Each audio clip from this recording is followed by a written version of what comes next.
Want to see more cool videos on our channel? We do, so press this bell and enable to send notifications. Colourful travel might conjure up images of larger-than-life street murals or pastel towns, but when it comes to truly unique and vibrant spectacles, nature displays the most awe-inspiring moments. Whether it's thanks to bioluminescence, annual migration patterns, or just heavy rainfall, these phenomena can often be devilishly tricky to predict, and timing your trip to catch a glimpse can be unpredictable. Number 10. Wave of locusts. Weeks before the coronavirus spread through much of the world, parts of Africa were already threatened by another kind of plague, the biggest locust outbreak some countries had seen in 70 years. Now, the second wave of the voracious insects, some 20 times the size of the first, is arriving.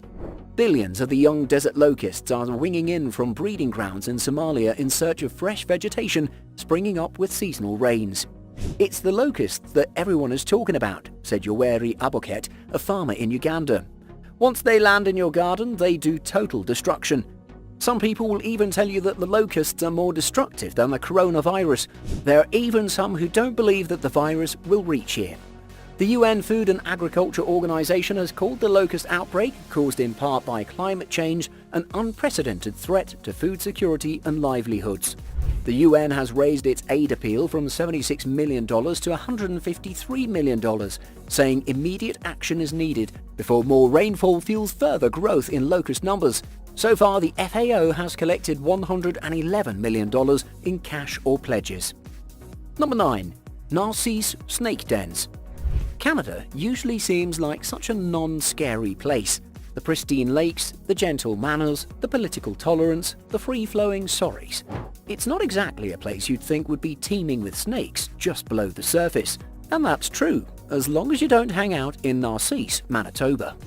Every spring and autumn, the largest congregation of snakes anywhere in the world is found in this area, drawing visitors from across the globe. For between 1 and 3 weeks at a particular spot along Highway 17, tens of thousands of red-sided garter snakes make their way above ground from inside the fissures in the limestone, looking for mates. They congregate in rocky pits, weaving together to form vast, living, moving tapestries of snakes that can be as wide as 20 feet across. The mass of snakes is clearly audible, between the hissing and the sound of scales rubbing together. When they're finished with their business in the spring, the garters split from their dens along the highway to nearby wetlands for the summer to bask in the sunshine, and then return to Narcisse in the fall to slither back underground and do it all over again. Number 8. Raining birds. In a small town in Arkansas, USA, the locals were just carrying about their day, doing very mundane things, until suddenly, in 2012, the whole town witnessed something rather unusual. It started raining ravens. Dead ravens, obviously, but it was raining birds. It rained over 5,000 dead blackbirds in the early hours of New Year's Day in 2012. What is the craziest thing about that? This wasn't the first time it had happened. It was the second time. We don't know if it happened a third time since then, but if it did, I wonder what the locals would think then. Number 7. Monarch butterfly migration. While animal migration in general remains mysterious, the migration pattern of the monarch butterfly is particularly noteworthy. The study of the migrations of this strikingly coloured orange and black creature has led to remarkable theories and a few puzzling questions. The bulk of monarchs residing east of the Rocky Mountains fly to a specific region in the mountains of central Mexico. Somewhere between 100 million to 150 million butterflies travel this route each fall. The monarchs remain at these overwintering sites until the following spring, when they return north. The timing of this annual migration is theorized to be linked to changes in the amount of daylight that begin to occur at this time of year. The variability of day and night temperatures that take place in late August and September probably also help trigger the migrations to Mexico. Why they like this part of Mexico is apparent. The forested locations in the mountains provide an ideal climate for overwintering. The big mystery in this process is, how do monarchs find the same site each year? The lifespan of a monarch butterfly is only 6 months, which means that each new generation of butterflies migrates without an older generation to lead the way. How do they end up at the same locations year after year? One theory is that monarchs use the Earth's magnetic field to guide them to this specific area. Another theory is that they're guided by the polarization of the sun's rays. Scientists have come up with so many theories, but the mystery still remains. Number 6. Cocooned trees. In 2010, 10 years' worth of rainfall poured into Pakistani cities and villages in less than a week, completely ravaging the affected areas. An unexpected side effect of the flooding in parts of Pakistan has been that millions of spiders climbed up into the trees to escape the rising floodwaters. Because of the scale of the flooding and the fact that the water has taken so long to recede, many trees have become cocooned in spiders' webs.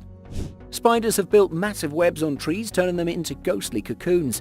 Such a phenomenon has never been seen before. Number 5. Red crab migration. Once a year, something incredible happens on Christmas Island. Around 50 million red crabs are estimated to live on Christmas Island, located in the Indian Ocean off the northwestern coast of Australia, which it is a part of. Between October and December, at the beginning of the wet season, these animals start an incredible journey across the island, leaving their homes in the inland to go to the seaside and lay their eggs. The migration begins when adult crabs leave their burrows in the dense jungle and walk to the beach, dipping in the ocean to replenish body salts. Male crabs dig burrows in the sand which they defend from other crabs while they try to mate with the females, then migrate back home while the females stay with their eggs. After 2 to 3 weeks, the female crabs put their eggs into the ocean and start their own return journey, while the eggs hatch into the water as larvae. The tiny creatures turn beaches red before slowly progressing across the island, crossing roads and meandering around houses until they link up with the adults. 4 years later, the crabs are ready to make their own migration to the beach to mate and begin the life cycle all over again. All phases of the migration are popular tourist attractions, with visitors timing their travel to coincide with it to see the unique sight, as the crabs only live on Christmas Island. Number 4. Murmurations. Individually, a European starling is little more than a common blackbird. They're practically everywhere. More than 200 million are in North America alone, singing their chirpy little songs and becoming to many backyard growers and full-time farmers a bit on the pesty side. Collectively though, starlings transform into something else entirely. Together in flight, in mesmerizing flocks that sometimes number in the hundreds of thousands, they're a breath-stealing wonder, a pulsating, swooping, living, harmonized whole, seemingly defying the laws of nature while defining nature itself. In the 1930s, famed ornithologist Edmund Selous suggested that the birds moving in murmurations were using some sort of telepathy to transmit their flying intentions. They must think collectively, all at the same time, a flash out of so many brains, he wrote in his book Thought Transference, or What, in Birds. As the years wore on, we found out that that's not quite it. In the 1950s, scientists studying insects and fish and other collective animal behavior posited that group movement is more of a stunningly fast response to others in the flock rather than some innate mind-reading ability or a command from the group leader. Number 3. Beached fish or not. Speaking of raining weird creatures, on New Year's Eve in Norway, people are singing, eating, drinking, making merry and all that, and the fish from the sea decided they didn't want to be left out of these celebrations anymore and basically beached themselves on a long stretch of coast in northern Norway. An estimated 20 tons of fish just beached there. We say estimated because before officials could even make a proper count and begin clean-up operations, the fish just upped and vanished. No one has any idea what happened to cause such a massive amount of obviously dead fish to just completely disappear. Number 2. Whale suicides. The short-finned pilot whale is a large species of dolphin with a dark grey body and a bulbous head. It's an intensely social animal that spends its life in the company of animals, and that sadly is also how it sometimes dies. In 2018 March, around 150 short-finned pilot whales stranded themselves at Hamlin Bay, a site on Australia's western coast, around 200 miles south of Perth. Trained staff and volunteers had hauled 6 survivors back into the sea, but their fate is still uncertain. Rescued whales often re-strand themselves, and nightfall will make their movements harder to track. Western Australia is no stranger to mass whale strandings. 9 years ago to the day, 80 long-finned pilot whales, a closely related species, stranded themselves in the very same spot. 3 years ago, again almost to the day, around 20 long-finned pilot whales washed up at Bunbury, about 70 miles to the north. And those incidents pale in comparison to the largest mass stranding ever documented in the region. This isn't a uniquely Australian problem. New Zealand's Farewell Spit is a notorious whale trap where pilot whales regularly strand. Up to 650 long-finned pilot whales beached there last February, of which 400 or so were saved. Cape Cod is another hotspot and sees an average of 226 stranded whales and dolphins every year. Given this long history, it's unclear if these events have become any more frequent of late, or if they're just easier to spot in an interconnected world. Still, there is something deeply unsettling about mass strandings. Cetaceans, the group that includes whales and dolphins, are highly intelligent and beautifully adapted to life in the water.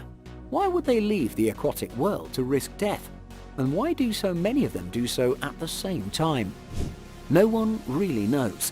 There's a multitude of hypotheses and few firm answers.